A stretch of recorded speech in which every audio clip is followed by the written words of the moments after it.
Hey, everybody, I want to welcome you to the 7 p.m. speaker co-working session sponsored by Speaker Hub. This is our third of 3 daily meetings that we do with speakers from around the world that decide to hop on to ask us questions about how they can get booked for more speaking gigs, whether that's podcast, live gigs with associations, conferences, or press coverage.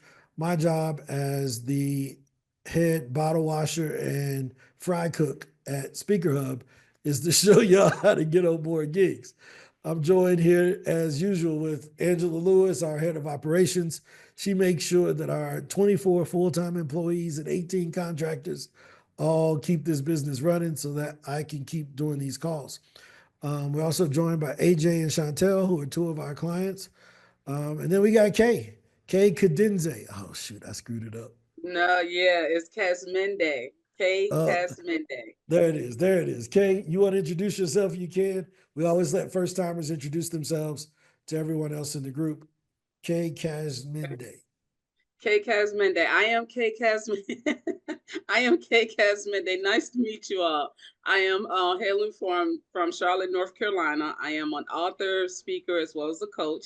And I am inquiring about the Speaker Hub. And Ron has shared some valuable information with me and some aha moments like, wow, open my eyes on some things. What I basically do, I empower women to overcome their life's challenges and to discover their self love, self worth, and personal power, utilizing their resilience as well as self confidence. Cool, cool, cool. Boy, I got on a Versace over there. He got Versace. Look at that shirt. He like the Migos. Boy, the joy the Migos. No, that's a cool polo, boy. I like it. It's dope. Chantel, good to see you. AJ, good to see you. Maria, good to see you. As always, Maria is our head designer at Speaker Hub. She likes to listen in on these calls to kind of understand if there are any improvements we can make to the app. But Kay, you got any questions for me or anybody else, or anybody else got any topics you all want to cover for the day? If not, I'll get into what I want to talk about. But Kay, any questions? This is a chance. You can ask me, Maria, AJ, Edge, the recorder. You can ask the note taker. They'll answer your questions. You know. No, I don't have any additional questions at this time. You did share some very informative information with me prior to everyone else joining, but thank you for having me. So I'll listen. Okay, cool. Yeah. So one of the questions Kay asked is, what do Speaker Up Pro users get more results than the ones who just wait in the directory, right? And my example to her was, well, I mean, if you just sit at home waiting on a job, saying the HR people should come knock on my door, it's kind of the same thing. So, um, one of the cool things that we do at Speaker Hub is we want you to get paid whether the event planner wants you to get paid or not. Now, I'm a firm believer that the event planner's budget constraints don't determine my self worth.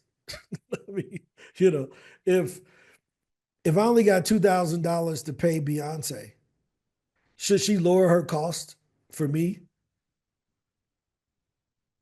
No, Beyonce ain't showing up unless I give her all the ticket sales. She said, look, if I show up, I want all the ticket sales, all the popcorn, all the parking. She gonna want everything. Why? Because she brings that value to the event.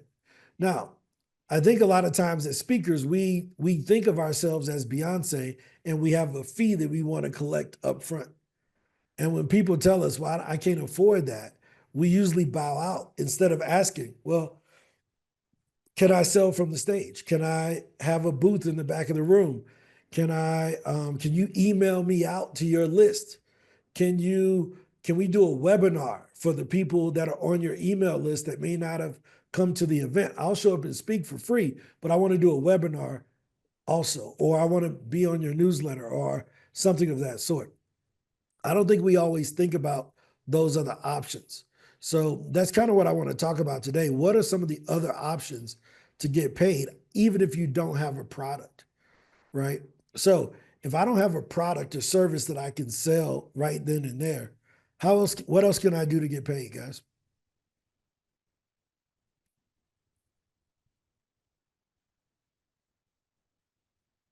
Oh, okay, I'll tell you. Referrals. Maybe this group can't pay me, but maybe they can introduce me to a group that can pay me. Right? I may show up and give the speech for free, but one of the clients in the audience may hire me to come speak at their company. I'll give you a great example. Kate, Oprah Winfrey. You know who that is? Absolutely. Right? If Oprah Winfrey said, you can come work for me for 1 year and it's going to cost you $100,000. Now she's going to pay you $100,000. It's going to cost you $100,000. Would you take the job? I would. Yeah, exactly. Chantel, you taking the job? Definitely. Yeah. Why? Let's talk about it. Because of the referrals, the opportunity is going to surpass anything. That 1 year, that'll be able to parlay that into the next decade. Oh, exactly. Right. What else? What did she leave off, Kay? AJ? Well, the valuable connections that come along with that, you know, who you will meet, and you don't know what other doors that opportunity will present Yeah. along the So way. we call that associative authority, right? People want to do a TEDx talk because of the prestige that's associated with the TED letters.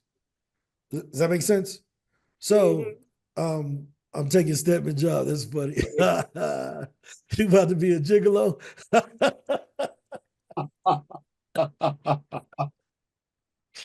All I can think about was the Dave Chappelle skit where he became Oprah boyfriend. He went in and cussed out everybody at work.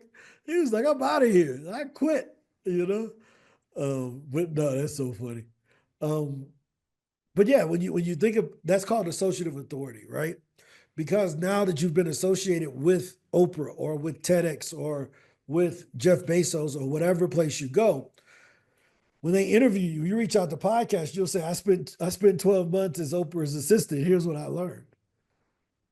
You ain't no different than what you were beforehand, but now you just got this, well, he must be special because he spent so much time next to this person, right?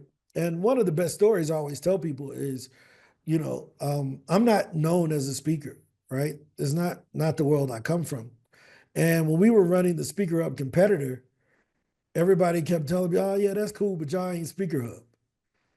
I'm like, dude, but I get the results. And then when we bought Speaker Hub, all of a sudden, man, you own Speaker Hub? Holy crap. How'd you pull that off? And I'm like, but I ain't changed. I'm the same dude you was ignoring 6 months ago.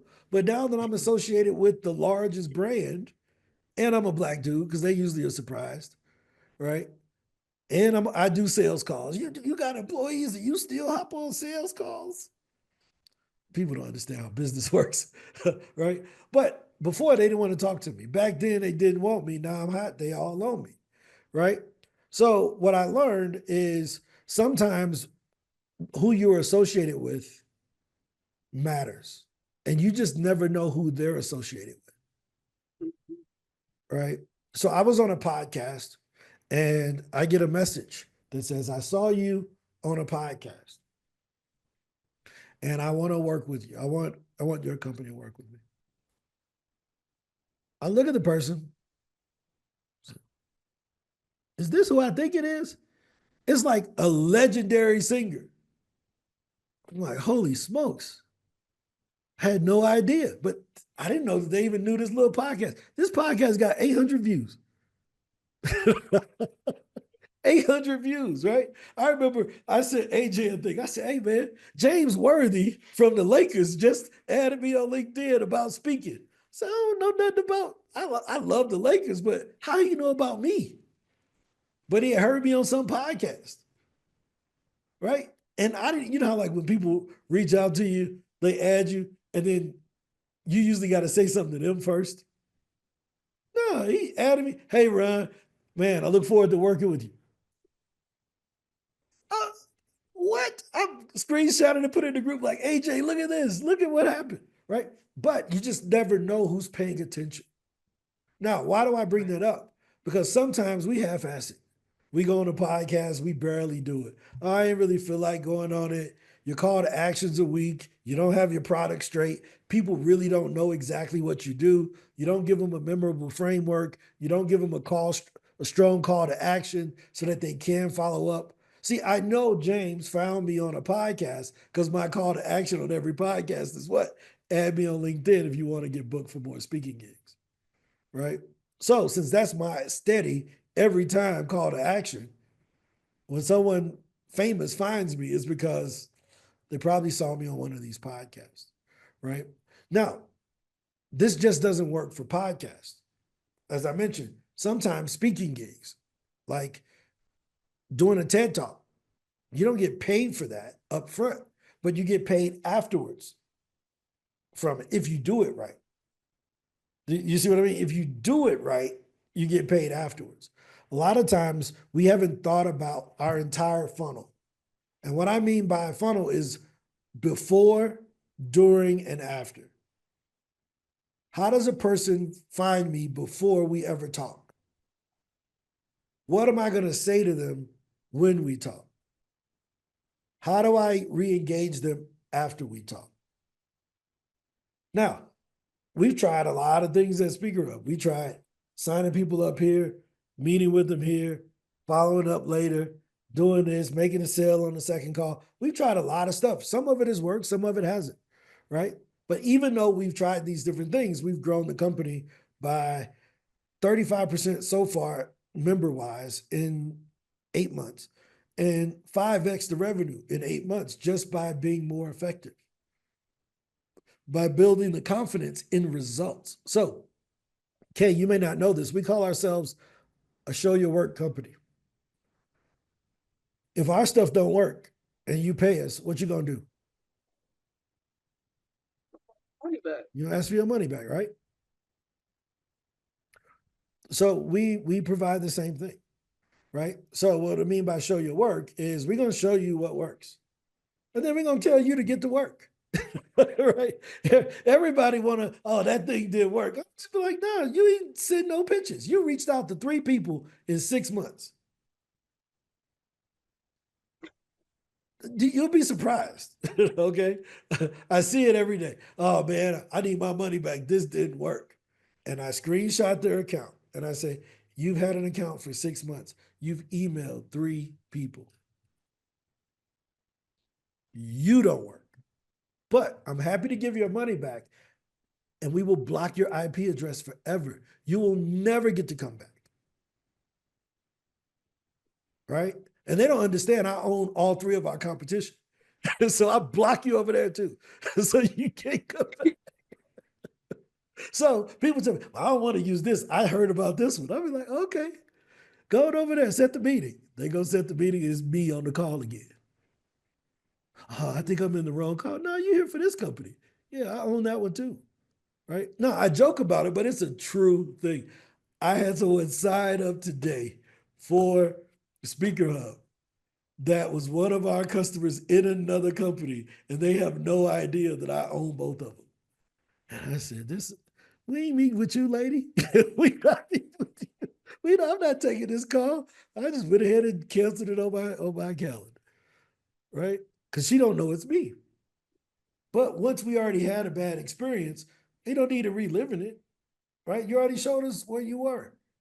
So that's one of the great things about it is that unlike other companies, we believe in two-way accountability because that's the only way anybody who's ever been coached has ever grown, right? Did you ever play any sports, Kay? No, I did fitness, bodybuilding. That's a sport. What you mean? What you mean? That's a sport, right? That's a very tough sport. It's ultimate. You're right. That's a sport. I mean, as all these Mr. Olympia, that's a sport. Shoot. Miss Olympia. But I'm saying, but they got Mr. You was in Miss Olympia too? I was training for all of that though. Okay, yeah, there you go. Yeah, I mean that's a sport. Now, here's why I bring that up. What's the difference between a teacher and a coach?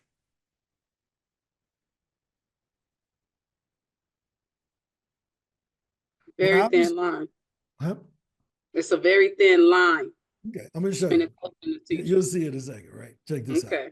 When you was in high school, right? Well, I'll talk about me. When I was in high school, I had a guy named Ronald Woods.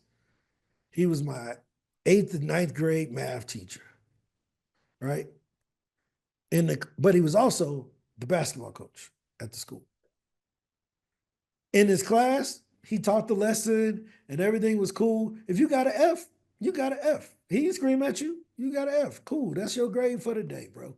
I gave you the information. It's your job to make the most of it. The district pays me based on, did I provide sufficient information to help you? If you didn't do the homework, that's on you, my man. Right? So a teacher's job is to give you the information. Right? A coach's job is to help you to get to your full potential, whether you like it or not. He gets paid based on wins. He don't get paid based on giving information. He gets paid based on wins. Did you win? Did you get down to 8% body fat? Can we see your quads and what your back look like when you do this? You know, they do that part, right? What your back look like? Let me see what them lats look like, right? They judge in all of that because it's their job. They want to be able to say, I coached Miss Olympia. I coached Miss such and such swimsuit or whatever, right? My little sister competed in these different things also, right? But the coach, their job is, hey, yo, you been sticking to the meal plan? Like, they ask you. They don't just let you get away with it. They like, no, but your math teacher like, yo, you did this? Yeah, this is wrong. Here, go on over there. Now, here's the issue in the business world.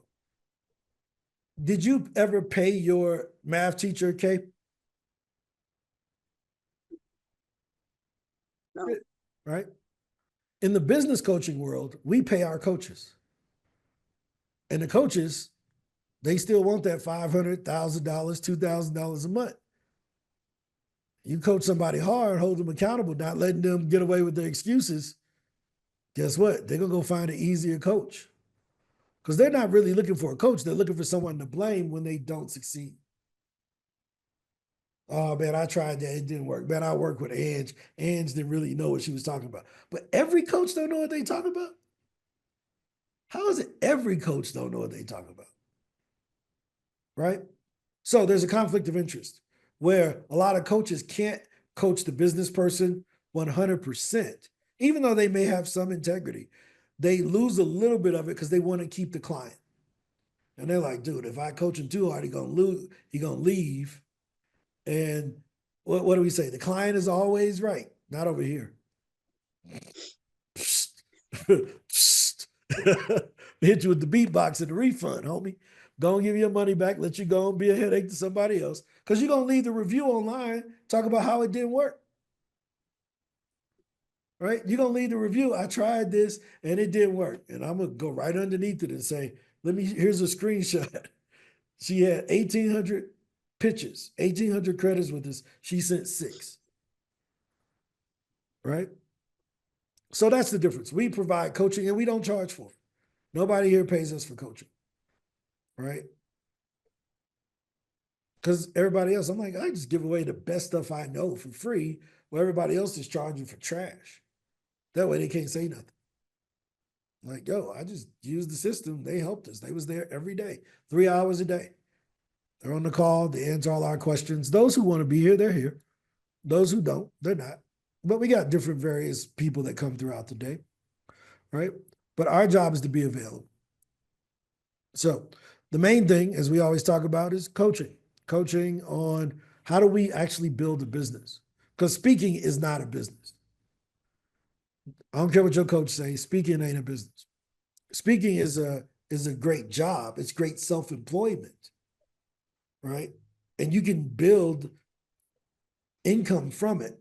But here's how I define a business.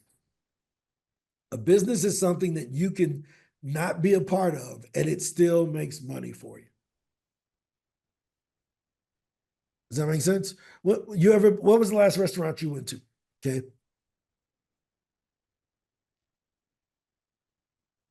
I don't know. You been to Chick-fil-A? Got me think the last restaurant I went to? Mm-hmm. Probably Chick-fil-A. Chick-fil-A, there it is. I knew it. Yeah. Right? Name. Was the owner in there? No. Come on now. But No. you see what I mean? That's a business.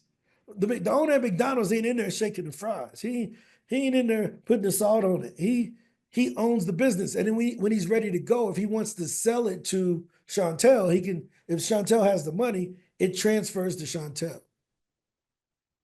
I can't give Chantel my speech.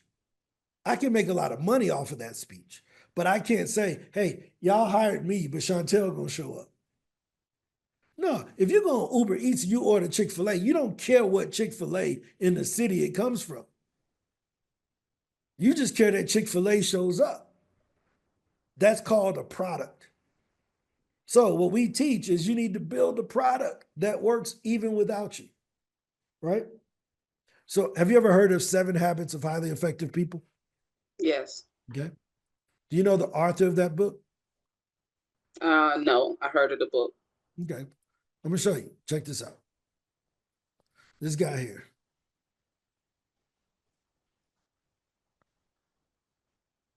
Stephen Covey. You see him?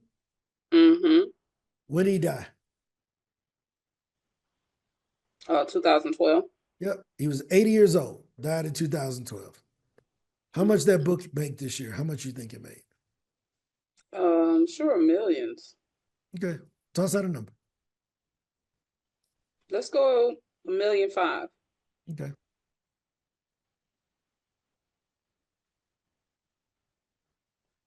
In the last 3 months, it did $69 million.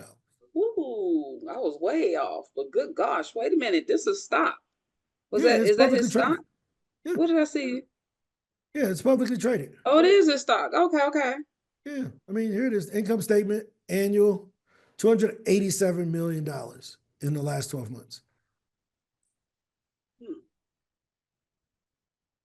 That's the opportunity that's being left on the table because we're not developing intellectual property or products. We're just saying, I show up to speak. Well, you're going to lose to the person who talks on the same topic, but has a product that could sell 20 years after they've died or 15 years after he's died. Look at this. It's growing every year. Look at that. It's growing every year and he dead. That's a business. You see that? 2021, it did 224. 2022, 262. 2023, 280. 2024, 287. He gone. He ain't even here. So I'm not critical of those who only want to speak. My thing is, how do we turn that speaking into something that when you're 75 years old and your back hurt, you ain't got to still be trying to get on stage. Right? Is this making sense? So I admire the 6-figure speakers, but you can get a 6-figure job and be just as happy, probably be happier, right? So any questions, comments from anybody so far? Any ideas? You know, Kay was surprised by it. She was like, $1.5 million. $1.5 million. What are you gonna say, Edge? I can't hear you. No, your mic ain't working. You mind me? You may as well do this and put some, because we can't hear nothing. Fix your mic.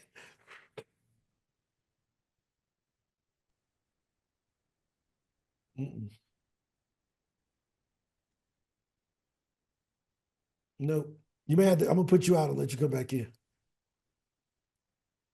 Hold on, I'm gonna put you out and then I'm gonna put you in the waiting room and then come back in and it'll ask you to reconnect your audio. Let's see. All right, let's see. She should be reconnecting her audio now. Now unmute and say something. Nope. Nope. We don't know what happened. But yeah, you know, that's the value of intellectual property. I think we just got to think bigger, right? If you don't believe me, think of Rich Dad, Poor Dad. That was a great speech. Then it turned into a book. Then it turned into a game. And what was the number, AJ? 2012, it did what? 480 some million? Did I send you that? Yeah. 480 million in coaching and sales. All right. We're just not thinking big enough. Now, do I think you can get there? Sure. I think anybody can get there with all the work. Can I help you to get there? No, but I can get you further than where you are. right? My goal is to get you to a certain point and then you take it from there. But right now, speakers ain't getting paid. Right? So we want to make it a business. We want to help you to turn it into a business. Right? And your thing working? Can you hear me now? Oh, there it is. There it is. Woo! Verizon. Verizon. Can you hear me now? Good. That dude was a trader. You Great see, he went commercial. over the Sprint. Right. But what was your question, Andrew? You mentioned that the owner of Chick-fil-A isn't in the kitchen cooking. And the other day you talked about, I heard you talk about how Airbnb, how at first they did things that weren't scalable until they can scale. So can you talk about how Stephen Covey, what were probably the first few years? What are the first few years of creating a business with your intellectual property? And at what point does it become bigger than you where you're hiring people and a team?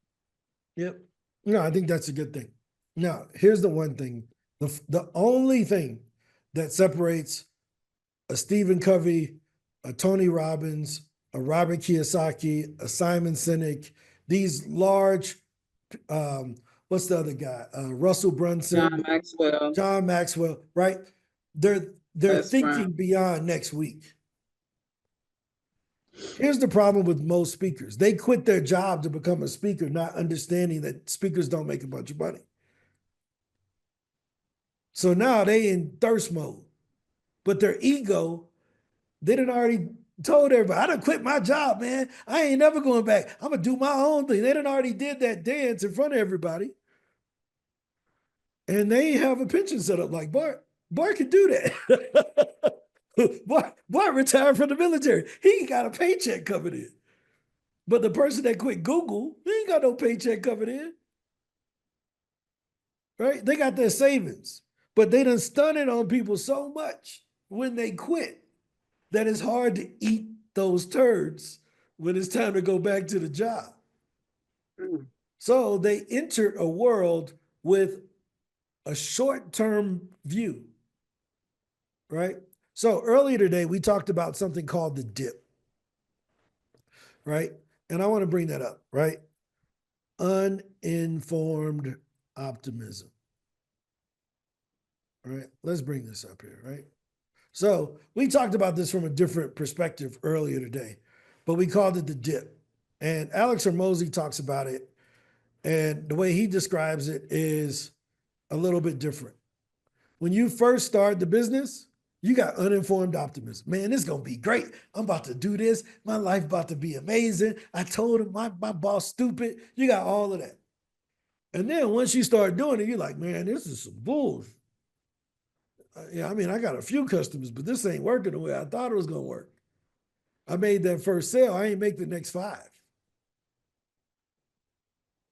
So then you got a crisis of meaning. And what that means is I got to make a decision.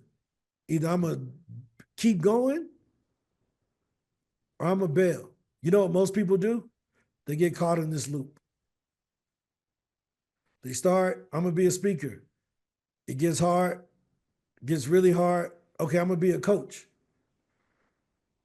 It gets hard, gets really hard. Okay, I'm going to start a YouTube channel. Gets hard, gets really hard. Okay, I'm going to start a podcast. And they just keep switching every 6 months. And they never get out of it. They never get out of this because they don't want to eat the shit sandwich. They don't want to send the pictures. They don't want to get out of this, oh, I got to learn something to the other side. Now, we're all in this dip someplace. No matter what level of speaker you are, you're in this dip. Or what level of business owner, because you're trying to get to the next level. Even with where we are, we're trying to get to the next level. So right now, we're testing a bunch of stuff. Now, most people are like, man, y'all the biggest in the industry. Why would you be trying to get bigger? Because we got competition, homie. We got competition, homie, and I don't want them to catch us. Right? What phone you got, Kate? You got an iPhone? I do. Which one you got? An old one. Okay, which one? What is this, the 8 Plus? Okay, right. But Apple done came out with other ones, right? They have. But the 8 still work for you. Why they come out with new ones? They say upgrades, but it still works for me. You're right. No, It but still why they come out functions. with the It does what I 16? needed to do. If that one still work, I got the 13. Why they come out with the 16 if the 8 still works for some people? So that people buy into, I would say buy into the hype or buy into the product, buy the product because of the name or because of they feel that they're getting the latest version of something that does the exact same thing. It's called competition. Because Samsung ain't waiting. Samsung came out with the S23 or whatever it's called. They ain't wait. They ain't stay with the S8. You see what I mean? Your competition forces you to innovate. And you see people who started at the same time, and one person's taking off, the other one is they're doing well, but they still doing the same thing. They still getting $50,000 per speaking gig, but they ain't got a business they could sell for $30 million because they didn't build the IP around it. They all started at the same time. I get paid this, I get paid that. This person like, I get paid that too, but I'm gonna invest in this other stuff. I'm gonna come out with a book, a course, a coaching program, an app, a website. I'm gonna try all these other things because if I don't show up, I still need to get paid. When I can't show up, I still need to get paid. I can hang up this call right now and this meeting will continue to go. Why? Because Angie's here, Maria's here, AJ's here, Bart's here. Somebody gonna keep this meeting going because they believe in the mission. Whether they're AJ and Bart are not my employees, but they believe in the mission of what they're trying to get to. Does that make sense? So here's the key to business. Make sure that this dip and this mountain is higher than your clients. You got to be further up the hill and been through enough dips to be able to reach back to warn them about the dips they're going through. Does that make sense? But if every time you get here, you quit, your people gonna quit. Right? So this is the difference. You got to be able to push through. And when you get more information, so let me give you a great example. When most speakers first start, they hear.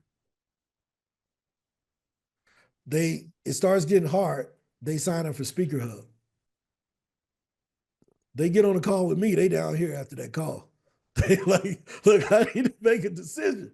I don't know if I'm gonna make it. If what Ron has said is true, I need to decide if I'm gonna bail and do something else, or now that I'm informed, am I gonna be optimistic based on the new information I have?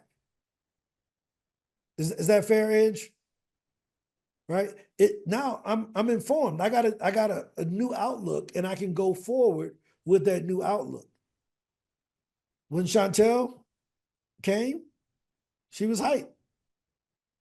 Her dip wasn't as bad because Chantel was like, I'm gonna do whatever I need to do. So she went down a little bit and said, okay, I got this. She skipped the crap and just got to work. Bart already understood the work. Bart was already doing the work. He like, man, I'm right here. I need the tool. Use the tool, done. 30 days into it, man, I done already paid this off. Because he was already doing the work. He already understood that it wasn't going to be easy. Does this make sense? Have you ever been through this? You started something, Kay? It was like, man, it's like going to the gym, man, I'm about to get in shape. You get there, you vomit in that trash can that first time, you got a decision to make. I done been there. You vomit in that trash can, you like, I don't know if I want this that bad.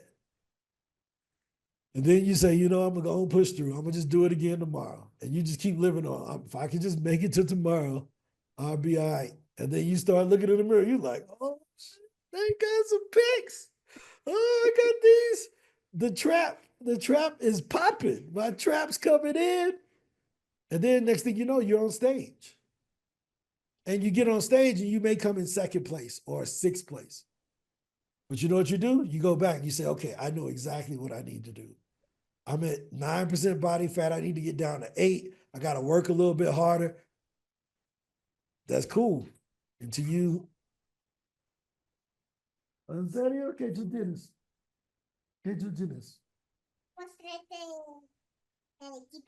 Ok. Estoy necesito. ¿Tú quieres saludos? Ok. No seas grosero. Yo necesito regreso, ¿ok? ¿Ok? ¿Tú sientes o hablas? Ok, dame poco. Okay, don't put it on the floor. Yeah, thank you. Muy rico. Es increíble. Ay, Dios mío. Okay, sorry. That's the CEO of Speaker Up. She eating all my men's day gifts. Chocolate was gone in 30 minutes. Cheesecake, dead. That's hey, I got cheesecake. That's mine. Totally mine, right? But it's my baby. But you get 8% body fat, eighth place, and then you go back to this again. You're like, man, is this really worth it? Do I really feel like giving another 8 weeks of training to get into the best shape? And it's the same thing over and over and over, guys. Is this fair? We've all been there, right? I didn't invent this. This is psychologists said this was it. And hopefully this answered your question. Yes, it does. It does. Right. I think it's helpful for people, just to know that it doesn't happen overnight. Nah, heck no. This don't happen over a year. this thing happens over time. And here's the great thing about it. You don't know how much time it's going to take. Like you can't predict it. Now, do you know why do you think McDonald's costs so much, Kay? Or Chantel or AJ? Why do you think it costs $1 million up front? And, a bunch of time, you got to go through Hamburger University to get a McDonald's.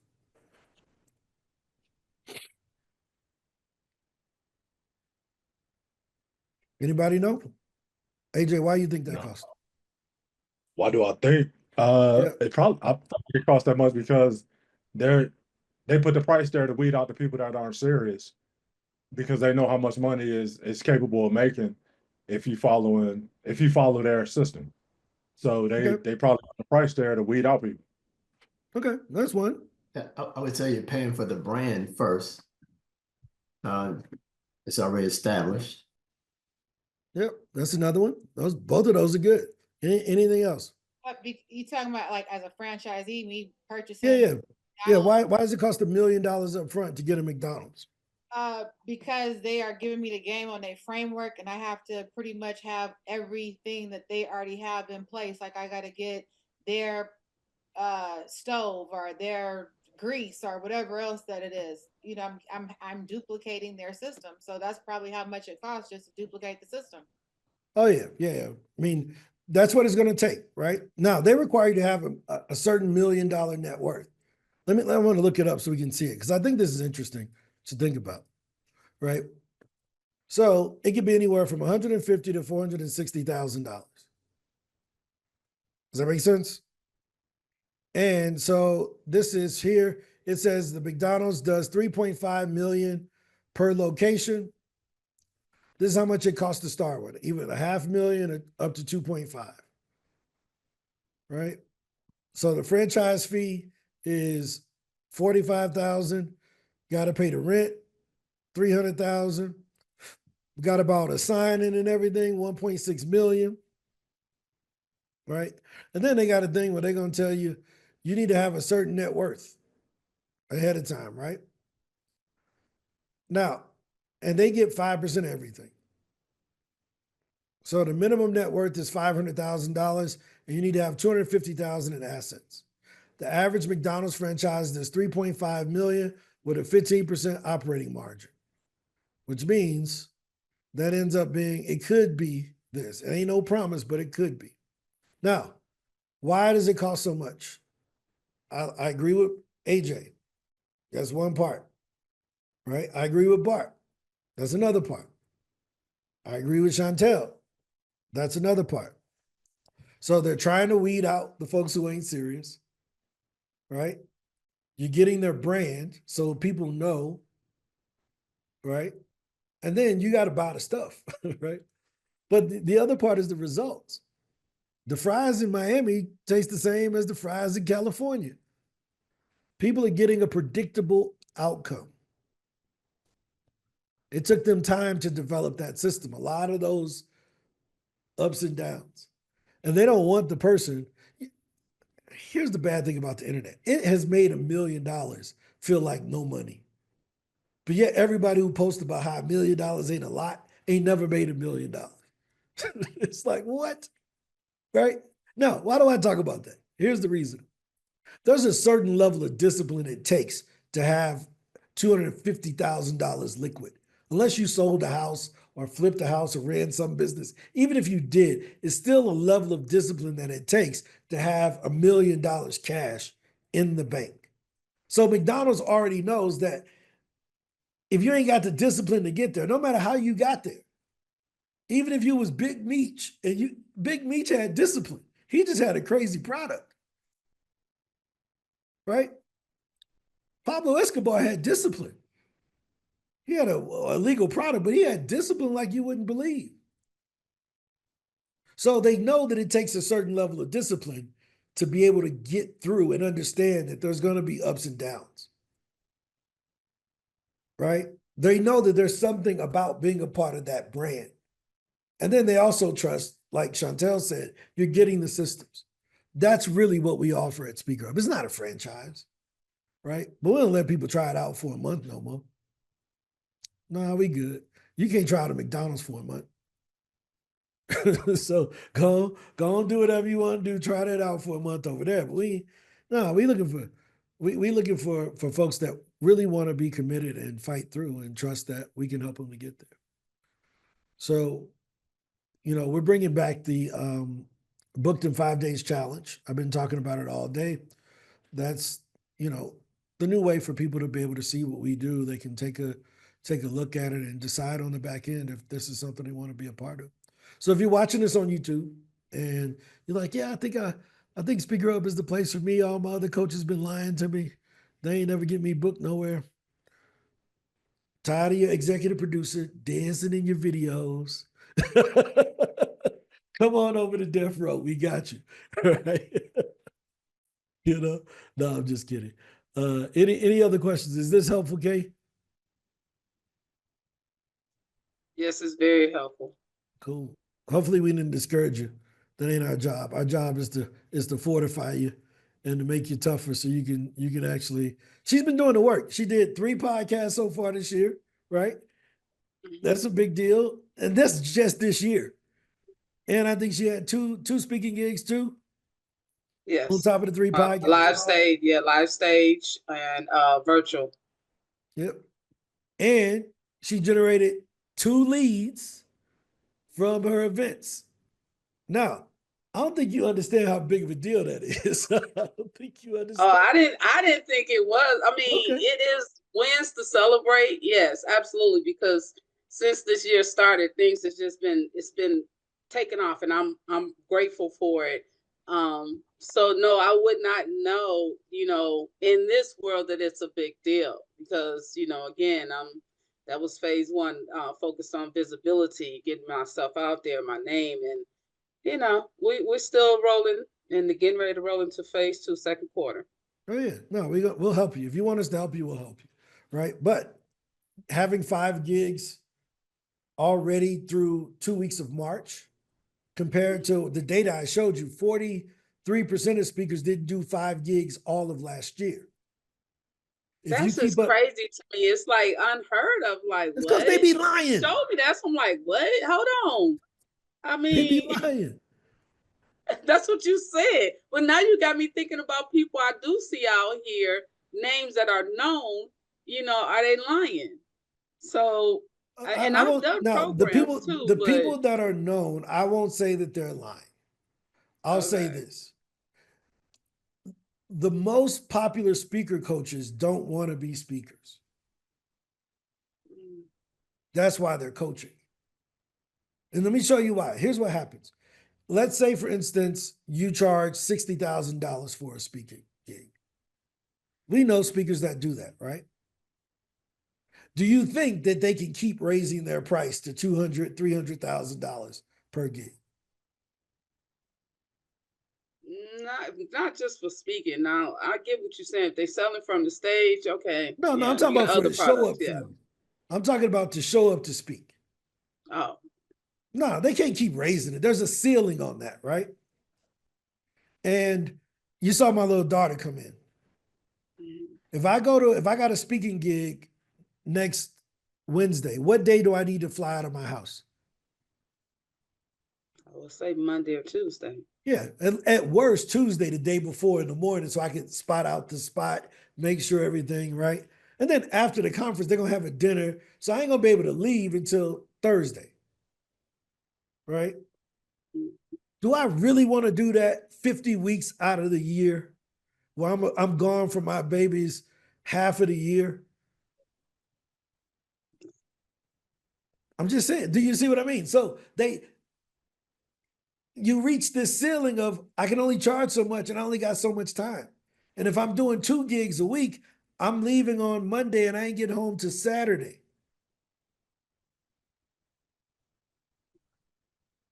The money's great, but my kids hate me. The money's great, but my wife got a pool boy. We ain't got no pool.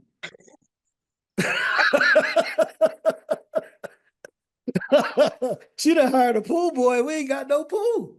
I'm like, we got a pool table at least? Nope.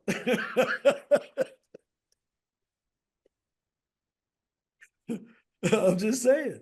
Is that really what I want? Nah. So you know what they say? Man, I done maxed out on this. Sleeping in a hotel is tough 4 days a week. Flying around, even if I'm Delta Platinum, get headaches after a while, smelling like the airport. Got jet lag. I'm going from East Coast to West Coast. This is terrible. We got the stage lizards. That's all the groupies that come at you when you hot on stage. They at the bar waiting on you at the hotel. People act like that don't happen. It do. You was good. You know, can I just ask you some questions? If I buy you dinner, can I just pick your brain? All right, they ain't nobody. Hey, that don't really happen. AJ, that don't happen. Do it. Y'all don't know nothing about that. Yeah, that don't really happen. You know, you was only the most famous dude in the room for the last 2 hours, and everybody stood up and clapped. Did nobody clap for her ex-boyfriends? Just saying, it's part of the business. Do we really want to be doing that? Look at the AJ. I plead the 5th, 6th, 7th, 8th, and 9th. He plead all. I plead the Constitution. Right? Because we act like it don't happen. And then now my family's at home thinking, what's daddy doing? Now daddy got 4 kids in 8 different cities. It's like, what are we doing? This ain't the business you want to be on. I ain't got no kids like that. I'm just telling you, but this is what happens. Look, I've been around this world. Like, people can't act like I don't know. I know all these folks. I know what's going on. But is that really what? So look, I got to stop. I can't fly around all the time. I can't be in this city doing this, doing that. I'd rather be home with my family. And if I could build a business, I firmly believe this. Most speakers, if they made enough money off the stage, they would never speak again. We asked the question. Ange, no, I be asking that question. Yo, if you made this much, you ever speak again? They be like, no. Cool. Right? Because they usually were speaking because that's the only business they knew. So I'm not saying that those guys are lying. I'm saying that most of them are trying to get out of speaking if they have a family, if they have kids, because they reach a max. And guess what? You can't sell that business. So look at the top guys. I bet you they're doing something else besides speaking now. Eric Thomas got a lot of other stuff going on. Jeremy Anderson got a lot of other stuff going on. Right? Tony Robbins got a lot of other stuff going on. Brendan Burchard got a lot of other stuff. Why? Because they maxed out their upfront fees and you can't sell it. Like, I was on an airplane like 3 times in a week one time. And I said, I'll never do this crap ever again. When my daughter was born, I was, boy, made me not ever want to fly again. Ed's laughing because, look, I done flew 15 hours from I done flew 15 hours from Medellin to St. Louis, right? And then from St. Louis to Tulsa. Tulsa don't have no direct flights from Medellin. So I had to fly 15 hours from Medellin to St. Louis, and then from St. Louis to Tulsa. I'm there for one day, and I get a call from Ange. We were nervous. We were nervous. We didn't know. Look, I think Vivian about to have a baby. She was crying. But they at the restaurant. They finished the meal at the restaurant, but she about to have a baby. So I buy a new plane ticket, fly all the way back. I get back home. She in the house watching TV. I said, if you don't get your butt to the hospital, I don't need to go to the hospital. What? Right? Now, I can't imagine doing that. I was only willing to do that because it was my kid on the way. Right? But I can't imagine doing it just because somebody offered me a little check. Right? So all I'm saying is that there's more ways to make money in this business. Speaking is a great way to generate an income, but you should probably take the speaking fees. And if you don't have another business, invest it in real estate, invest it in something else so that you can eventually have a business that doesn't require you to open your mouth to talk. That guy, 7 Habits, hasn't opened his mouth in 13 years. If he gives a speech next month,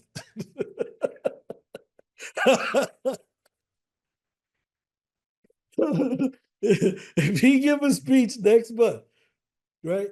But without him opening up his mouth, he's made $287 million, right? That company could be sold tomorrow for 400. I think the market cap is 400 million, something like that.